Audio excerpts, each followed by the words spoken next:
Biliyor musun ana? Sen gittiğinden beri evin eşiği bile soğudu. Sofrada kaşığım elimde kalıyor.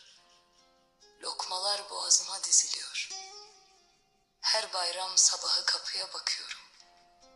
Belki o bildiğim tülbentin ucu görünür diye. Ama yoksun.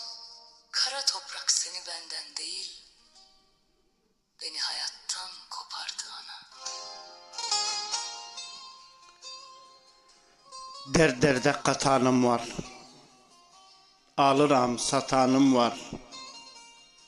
Beyram gelme evime, yer alta yatanım var. Siz evde, kalın bugün siz evde. Beyramın kokusu gelmez, baba nenesiz evde. Yastığın boş kaldı, kokun gitmiyor.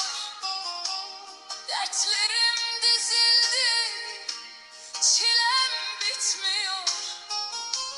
Felek vurdu bana, gücüm yetmiyor. Sensiz yetim kaldım, yalan dünyada. Sensiz yetim kaldım, yalan